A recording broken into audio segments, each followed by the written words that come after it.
Hola, bienvenidos a esta mesa redonda, a este debate sobre innovación y cambio. Quien les habla es Frank Ponti. Yo soy profesor de estos temas de creatividad e innovación en EADA Business School en Barcelona, en España, y también conferencista internacional sobre estas materias. Vamos a iniciar ya este debate, que esperamos que sea apasionante, sobre este tema siempre novedoso, siempre actual, que es la innovación y la consecuencia lógica que acarrea, que es el cambio. No se puede innovar sin cambiar, o el cambio siempre de alguna forma puede implicar también innovación. Voy a presentar a las tres personas que estarán conmigo en esta mesa redonda, en este debate, en este coloquio. Empezaremos por Ivette Castro, de España. Ivette es psicóloga y coach experta en fortalezas, es vocal también de APDO, es mentora y formadora, consultora experta en recursos humanos y liderazgo, y creo que nos va a hablar cuando sea su turno de temas relacionados con estrategias de innovación y cambio.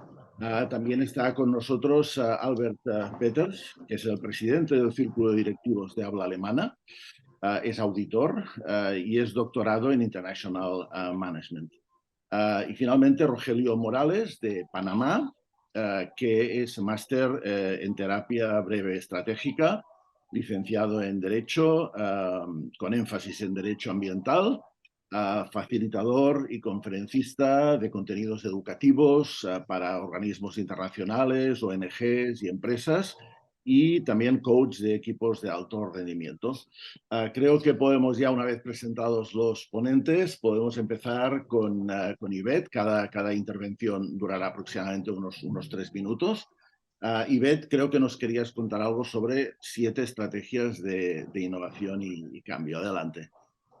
Vamos al lío y vamos al grano, que al final es lo que nos interesa sobre cómo estimular esa innovación, porque sabemos más o menos lo que es la innovación o cómo adaptarnos mejor o en menor medida al cambio, y es importante estas estrategias. Empezaré por la primera, que es los programas de diversidad e inclusión. ¿Y eso qué quiere decir? Es implementar programas que fomenten la diversidad de pensamiento mediante la contratación de personas de diferentes experiencias, habilidades y perspectivas. Y aquí quiero hacer hincapié en la importancia de crear equipos multigeneracionales. Y en estos momentos en las empresas lo que se encuentran son los millennials, los baby boomers, la generación Z, X y centennials. Y el segundo punto dentro de aquí de los programas de diversidad e inclusión, la establecer prácticas inclusivas que den voz a todos los empleados independientemente de su origen, género o nivel jerárquico. Aquí la importancia de poner foco dentro de una empresa ya no tan a nivel piramidal, sino mucho más transversal. Segunda estrategia que planteo son las sesiones de tormenta de ideas, lo que todo el mundo puede conocer como brainstorming, que es organizar al fin y al cabo sesiones y crear espacios regulares de tormenta de ideas para fomentar la colaboración entre equipos diversos. Y eso lo que permite es facilitar un ambiente abierto, quiere decir donde sea un espacio seguro y de confianza, donde los participantes se sientan libres de expresar ideas no convencionales sin temor a críticas o a equivocarse. La tercera estrategia sería los espacios de colaboración físicos y virtuales, que esto ha sido en parte gracias a esa pandemia que hemos vivido todos, y ahora que se habla del trabajo híbrido, que es diseñar tanto espacios de trabajo físicos para favorecer la interacción y el intercambio de ideas entre distintos departamentos, no solo en el mismo equipo, sino entre departamentos, y utilizar plataformas digitales colaborativas para la comunicación virtual, permitiendo a equipos dispersos en diferentes puntos del mundo compartir esas ideas de manera eficiente. La cuarta estrategia, estaríamos hablando de incentivos a la innovación. Establecer programas de incentivos reales que reconozcan y recompensen las contribuciones innovadoras de los empleados, y a la vez crear competiciones saludables, y aquí es importante que tenga un seguimiento y una gestión positiva y buena de esa misma competición, que motive al final a esos equipos a proponer soluciones creativas y desafíos específicos. La quinta estrategia sería tiempo dedicado a proyectos personales, y aquí me refiero a las personas o las figuras que son intraemprendedores, que es permitir a empleados dedicar parte de su tiempo laboral a proyectos personales o de investigación relacionados con la innovación. La sexta, la penúltima estrategia sería redes de innovación externas, y aquí sencillamente es o participar en redes de innovación, como podrían ser otras empresas, otras startups o instituciones académicas, y también asistir a eventos, conferencias y ferias. ¿Para qué? Para mantenerse al día de las últimas tendencias y establecer conexiones valiosas. Y la última estrategia, la que para mí es clave y la base de ese crecimiento y estimulación de la innovación, es la mentoría y el desarrollo profesional, sobre todo lo que respecta a desarrollo profesional con o a través del coaching de fortalezas. Mentoría dentro de la propia empresa con líderes referentes de la propia empresa, debido a su experiencia, su bagaje, que puedan proporcionar orientación y ser guía para abordar los problemas de perspectiva.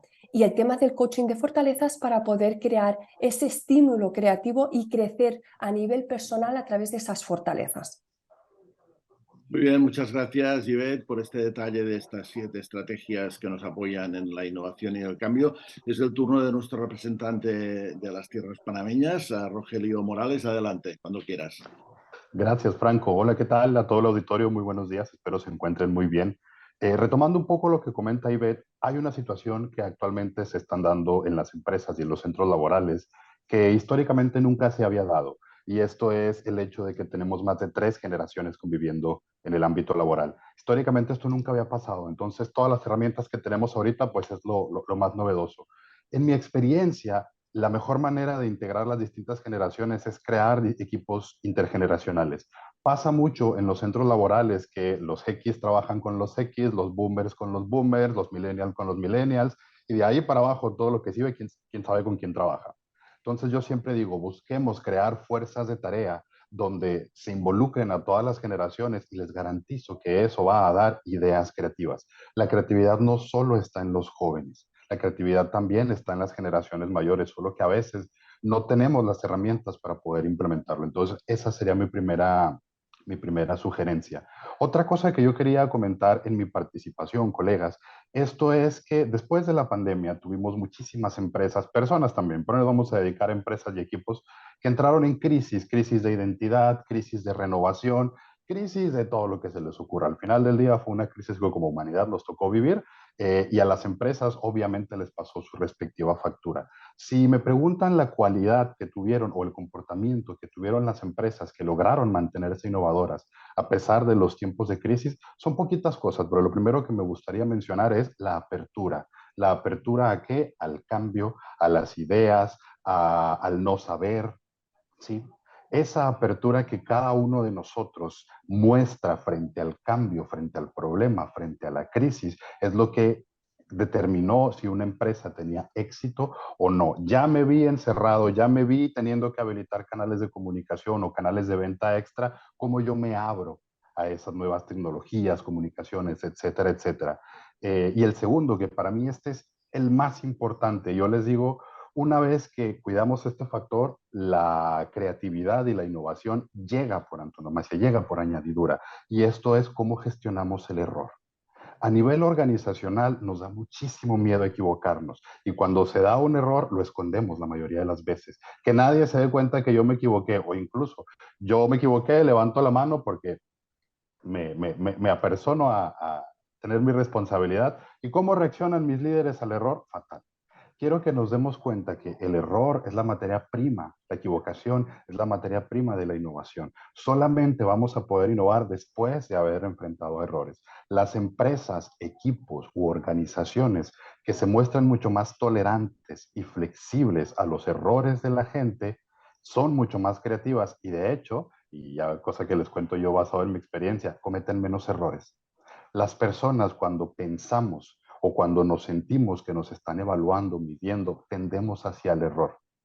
Y les pongo un ejemplo, háganlo en casa. Si tú eres bueno cantando, contando chistes, hablando en público, pero en cuanto te dicen te vamos a juzgar, te paralizas.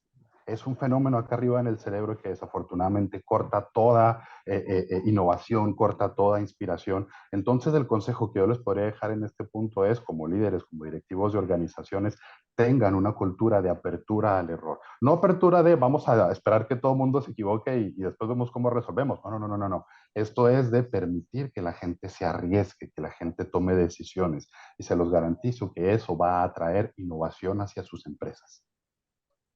Muchas gracias, Rogelio, y vamos con el turno de nuestro representante en Alemania, que es Albert Peters. Adelante, cuando quieras. Ya, muchísimas gracias y buenos días a todos. Me ha gustado muchísimo la intervención, por supuesto, de Yvette y también de Rogelio. Y quiero empezar con una frase de Rogelio. Quiero traducir esta frase a una frase en inglés. Se llama try and error. Tenemos que intentar algo y puede ser, teníamos que equivocarnos para empezar con una evolución. Y para mí la expresión evolución sustituye la expresión cambio. Y la expresión revolución es ya el cambio o la evolución mucho más rápido. Y, por ejemplo, quiero pensar un poco en la situación del Internet unos 20, 30 años pasados y este miedo en la sociedad, ¿qué pasará con el tema de Internet? Yo me acuerdo muy bien, mis primeras experiencias han sido intentar y equivocar. Y hoy todo es normal. Me quiero referirme a una encuesta años pasados y la gente tenía en sus manos un smartphone y alguien preguntó a la gente, ¿puede imaginarse utilizar un smartphone como este? Y 10% de la gente dijeron, sí, me lo puedo imaginar. Y hoy la pregunta es, ¿puedes imaginarte una vida sin smartphone? Y 90% de la gente dicen, no me puedo imaginar una vida sin smartphone. Esta ha llegado de un cambio a decimos, cambio muy rápido y por eso creo que es importante, también si, como Yvette habló del tema del home office dentro de la época de COVID, buscar la aceptancia de cambios en la sociedad. Sin cambios no hay una revolución. Cada revolución empieza con un pequeño cambio y después las cosas vienen mucho más rápidos. Por eso estoy totalmente de acuerdo. Try and error para seguir adelante con las cosas buenas y dejar atrás las cosas malas. Esta para mí es el principio de cualquier evolución. Muy bien, muchas gracias. A los tres creo que han salido conceptos muy interesantes. Estas 7 estrategias que nos contaba Yvette, los equipos intergeneracionales, un tema sugerente, ¿no? Para poner en la misma mesa ideas muy diferentes, pero seguro que complementarias, apertura, errores, el trial and error que nos comentaba ahora mismo para seguir con lo bueno y dejar lo que no es tan bueno. En este sentido, hay un libro interesantísimo de una profesora de Harvard que se llama Amy Edmondson, que se llama Right Kind of Wrong, que es sensacional, uno de los mejores libros sobre errores y la filosofía del error que se ha escrito jamás, ¿no? Bien, muchas gracias. Vamos con el segundo turno. Ahora cambiaremos un poquito el orden. Empezará Rogelio, ¿vale? Comentándonos nuevos aspectos de innovación, de cambio, de las dinámicas que hay entre una y la otra. Adelante, Rogelio, cuando quieras. Claro que sí. Mira que respecto a innovación y cambio, yo trabajo mayoritariamente haciendo intervenciones de equipos o organizaciones en crisis y cuando tenemos una empresa en crisis lo último que pensamos es en cambio. Pero al final del día una crisis es un cambio obligatorio, un cambio que no quería, que tuve que afrontar y que me toca resolver. Entonces, en este tenor, lo que yo les digo al momento de enfrentar una crisis y convertirla en un cambio propositivo, necesitamos varios elementos. Y el primero que necesitamos es claridad.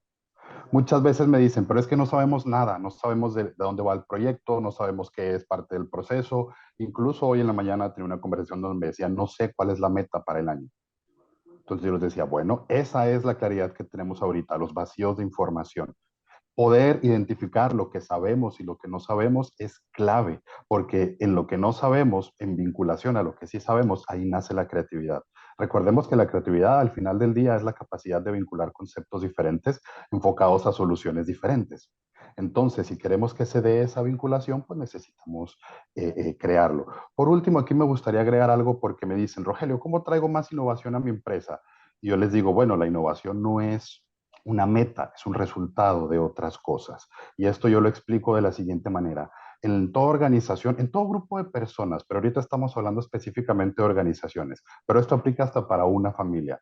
Existe cierto ecosistema de cómo nos regimos y este ecosistema son los procesos, los recursos, las personas. En una familia son los hábitos, es el lugar, el contexto, etcétera, etcétera. Lo que yo les digo es orientemos este ecosistema a que el resultado sea la innovación.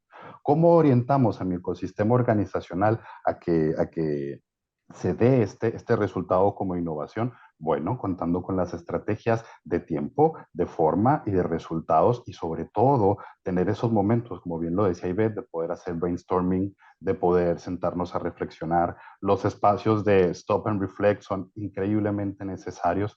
Y por último, en el tema de innovación, generalmente en todas las empresas nos enfocamos en lo que yo llamo los problemas ABC, que son los problemas de todos los días, el resolver, el te toca gestionar, pero toda empresa también tiene situaciones XYZ. Las situaciones XYZ no es lo que te resuelve el día a día, es lo que te lleva al siguiente nivel. Y me dicen, ¿cómo logramos desenfocarnos de lo urgente a lo importante? Precisamente involucrándolo en estas estrategias y creando los momentos donde la empresa, la organización, el grupo se enfoca en discutir e implementar los proyectos XYZ. Sí, las organizaciones viven de las cosas A, B y C, pero si dejamos de lado lo XYZ, vamos a perecer como empresa, como organización y como ente creativo. Muchas gracias, Rogelio. Y tiene la palabra ahora de nuevo Albert. Adelante, cuando quieras. Sí, muy interesante el contexto que dijo Rogelio. Y quiero añadir que un cambio o más adelante una innovación, por eso tenemos que buscar la disponibilidad de todo el mundo. Estamos hablando muchas veces de cosas, decimos, imaginarias sin pensar en la persona directamente. La persona directamente puede ser que tiene miedo. Se pone la pregunta, si una cosa funciona bien, ¿por qué tocamos ese tema? Y por eso tenemos que buscar la disponibilidad, que las personas se abren para que podamos empezar con un cambio o evolucionar una innovación. La gente tiene, muchas veces la naturaleza de la mayoría de la gente, tienen muchísimo respeto. Para evitar la palabra miedo, tienen respeto a cambios. Y si la cosa va bien, ¿por qué cambiar la cosa? No, tenemos que buscar en nuestra sociedad la disponibilidad de sociedad y de cada una persona en la sociedad. La disponibilidad a un cambio. La disponibilidad también de este cambio, si va bien, puede ser, llegará a una innovación. Y para mí siempre en mi vida ha sido clave la situación de la comunicación en los últimos 30, 40 años. La gente más joven no puede imaginarse cómo ha sido hacer una llamada por teléfono en los años 50 de Europa a Estados Unidos. Aparte de la situación técnica, la situación económica de una llamada. Y hoy coges tu móvil, haces por WhatsApp, haces por FaceTime una llamada y nadie se asusta, nadie en el mundo. Y antes, cuando vino este tema de Internet, cuando vinieron los smartphones, decimos, ay, qué miedo, hay el control total, hay un 1984, y no, ¿qué ha pasado? Hoy estamos ya en este momento, estamos trabajando con informática. Nuestro foro que estamos ahora realizando en este momento es algo que es directo, es inmediato, y esta es abrir puertas a cada persona. A través de cada persona podemos llegar a la sociedad y con la sociedad podemos llegar a cambios y a innovación. Muchas gracias, Albert. Y llega el turno de este segundo turno general de Ivette Castro. Cuando quieras, adelante, Ivette. Gracias de nuevo. Está claro y es importante tener claridad y que sepamos que los resultados que hemos obtenido hasta el momento o las acciones que hemos realizado para obtener esos resultados ya no nos funcionan, ya no los queremos. Y para ello es importante que haya un cambio un cambio de mentalidad. Lo que tú piensas es lo que tú creas. Lo que tú piensas es cómo te hace sentir, cómo te hace actuar. Ojo, que no quiere decir que el cerebro y el corazón, las emociones y los pensamientos vayan dispares. No, están unidos, pero sí que hay un proceso que hay que tener claro. ¿Para qué?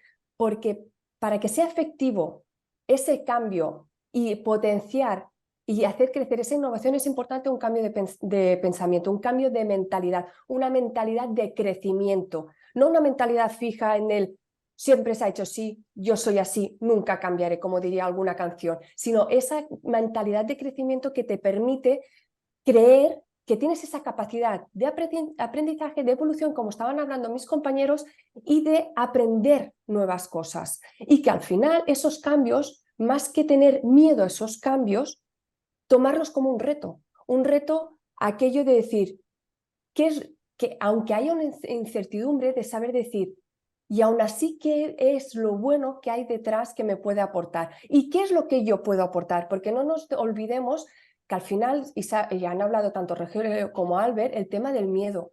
El miedo es lo que hay detrás que nos bloquea a esa incertidumbre. ¿Por qué? Porque el ser humano necesita controlar y porque el cerebro, no olvidemos que está siempre en modo de supervivencia. Eso quiere decir no gastar energía por si viene momento de caza, como en nuestros ancestros, y el dolor, el cambio crea el dolor para el cerebro, aunque el cerebro no detecte per se el dolor. Entonces, si ya existe, y estudios científicos lo demuestran, esa resistencia per se del ser humano al cambio, sencillamente tomando conciencia de ello, también reconociendo, teniendo el conocimiento de cómo funciona el cerebro, cómo funcionan esos procesos de cambio, de pensamiento, eso nos va a facilitar mucho más esa adaptación al cambio, aunque haya dolor por medio, y nos puede facilitar también el potenciar el ser innovador. Ojo, que quede muy claro que innovador no es inventar nada nuevo, porque ya está todo inventado, sencillamente es adaptarlo y darle una vuelta más para facilitarnos el día a día al fin y al cabo. Hemos hablado otra vez de dolor, de miedo, etcétera, y me ha gustado mucho también este concepto de resignificación. Creo que es muy interesante, ¿no? Cambiamos todo el tiempo, el cambio no va a dejar de ocurrir, pero soy yo quien le da un sentido o le da otro sentido. Un placer coordinar, moderar esta mesa redonda. Yo añadiría para terminar que la innovación es algo realmente muy importante, que la innovación no es solo novedad, no es solo cambiarle el color a un producto y nada más, sino que es mucho más profunda, que es un trabajo serio, que muchas veces tenemos que hacerlo contando con nuestros usuarios, porque la innovación requiere de mucha humildad, de aprender de los usuarios, de un producto, de un servicio, de un proceso, y que la innovación tiene que ser auténtica, tanto si es de un tipo o de otro, tiene que partir de realmente tener ganas de hacer algo auténtico, ¿no? Que ayude a la gente a mejorar en algo. Muchísimas gracias, Albert Peters, Ivette Castro y Rogelio Morales, por vuestras aportaciones en esta mesa redonda sobre innovación y cambio. Muchísimas gracias.